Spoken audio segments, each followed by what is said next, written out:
Psixologiyada kiyinish stili. Psixologiyada kiyinish stili, imij, garderob tanlovi bu shunchaki moda emas. U insonning xarakteri, ruhiy holati, o'zini qanday his qilishi, hayotga munosabati va ichki e'tiqodlari haqida juda ko'p ma'lumot beradi.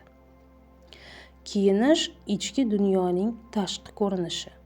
Psixologiyada aytilishicha, odamning kiyinish uslubi uning xarakteri, kayfiyati, o'ziga bo'lgan munosabati, jamiyatdagi roli, maqsadlari haqida ko'p gapirib beradi.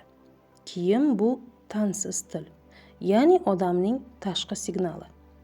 Odam o'zini qanday his qilsa, shunday kiyinadi. Depressiya yoki ruhiy charchoq, quyuq, keng, bo'sh kiyimlar. O'ziga ishonchi yuqori, chiroyli, aniq shaklli, yorqin detalga ega kiyimlar. Yuqori motivatsiya, tartibli, klassik uslub, beqaror kayfiyat, aralash, ma'nosiz yoki keskin kontrastli kiyimlar. Kayfiyat o'zgarsa, kiyim tanlovi ham o'zgaradi.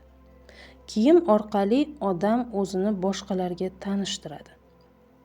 Psixologiyada bu noverbal identifikatsiya deb ataladi. Inson boshqalarga quyidagi signallarni beradi. Men jiddiyman, men ijodkorman, men sokin odamman, men e'tibor markazida bo'lishni xohlayman, men o'ziga ishonchli ayolman, men professionalman. Biz bularni so'zsiz faqat kiyim orqali ko'rsatamiz. Kiyim o'ziga bo'lgan muhabbat darajasi. Ayolning garderobi uning o'ziga bo'lgan munosabatini ham aks ettiradi. Yaxshi o'zini sevish belgilari.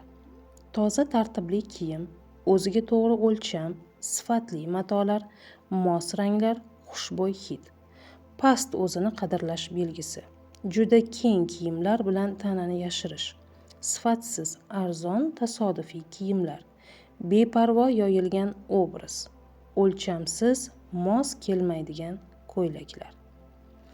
Kiyim nafaqat xarakter, balki rolni ham o'zgartiradi. Bunda psixologiyada tushuncha bor. Ma'nosi, siz nima kiysangiz, ong va xatti-harakat ham shunga mos ravishda o'zgaradi. Misol uchun, sport kiyimi energiya oshadi. Kostyum fikrlash aniq bo'ladi.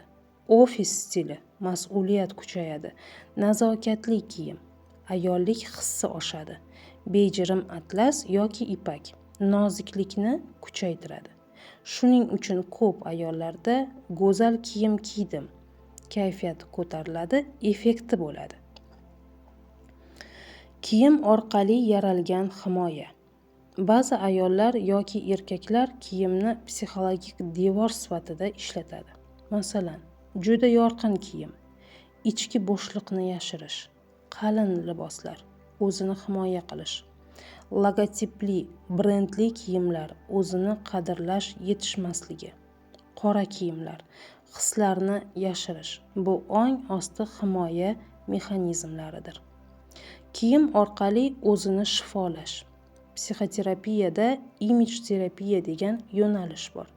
Uning maqsadi kiyimlar orqali kayfiyatni, ishonchni, energiyani ko'tarish. Yangi obraz orqali yangi hayot boshlash, o'ziga bo'lgan munosabatni yaxshilash. Kiyimni o'zgartirsangiz, hayotingiz ham o'zgaradi.